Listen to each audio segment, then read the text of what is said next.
কুয়েতের আবদালি এলাকায় একটি কৃষি খামারে আগুন লেগে ৩ বাংলাদেশির মৃত্যু হয়েছে।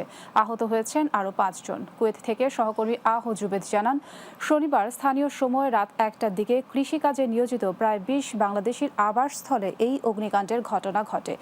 আহতদের চিকিৎসার জন্য দ্রুত হাসপাতালে পাঠানো হয়েছে। মর্মান্তিক দুর্ঘটনার শিকার ৩ বাংলাদেশিরা হলেন খুরশিদ আলী, কামাল উদ্দিন ও মোহাম্মদ ইসলাম। তাদের সবার গ্রামের বাড়ি সিলেট অঞ্চলে। অগ্নিকাণ্ডের ঘটনায় আহত মোহাম্মদ আলকাস নামে একজন প্রবাসী বাংলাদেশি স্থানীয় হাসপাতালে চিকিৎসাধীন রয়েছেন। বাকিরা চিকিৎসা শেষে বাসায় ফিরেছেন। দুর্ঘটনার শিকার ও প্রত্যক্ষদর্শীরা অগ্নিকাণ্ডের সূত্রপাত সম্পর্কে কিছুই বলতে পারছেন না। তবে ধারণা করা হচ্ছে গ্যাস কিংবা বৈদ্যুতিক শর্ট সার্কিট থেকে আগুনের সূত্রপাত হতে পারে।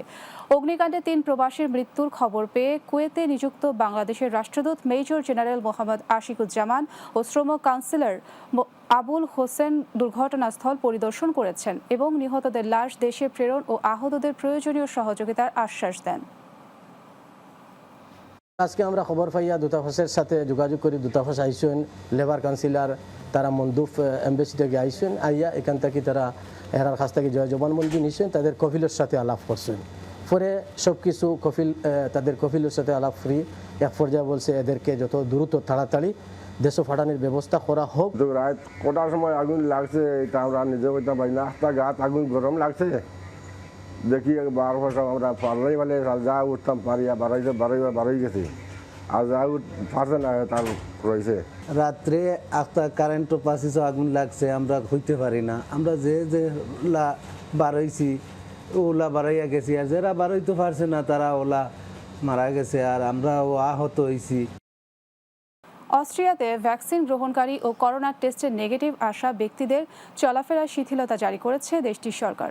ফলে সেখানকার প্রবাসী বাংলাদেশি সংগঠন সাংস্কৃতিক অনুষ্ঠান ও বার্ষিক বনভোজনের আয়োজন করছে। এরই অংশ হিসেবে অস্ট্রিয়ায় প্রবাসীদের অন্যতম সংগঠন বাংলা ক্লাবের উদ্যোগে বার্ষিক বনভোজনের আয়োজন করা হয়। অস্ট্রিয়া থেকে সহকর্মী হাসান তামিম জানান, বুর্গেনল্যান্ড রাজ্যের অস্ট্রিয়া হাঙ্গেরি সীমান্তবর্তী নয়েসিডলার লেকে এ পারিবারিক মিলনমেলা অনুষ্ঠিত হয়। সংগঠনটির সভাপতি কামাল হোসেন এবং সাধারণ সম্পাদক দুলাল ভূঁইয়া সহ ক্লাবের কার্যকরী সদস্যদের সার্বিক তত্ত্বাবধানে আয়োজিত বনভোজনে বিপুল সংখ্যক বাংলাদেশি তাদের পরিবার নিয়ে অংশগ্রহণ করেন। বনভোজনে আমন্ত্রিতদের জন্য কয়েকটি খেলারও আয়োজন করে বাংলা ক্লাব অস্ট্রিয়া।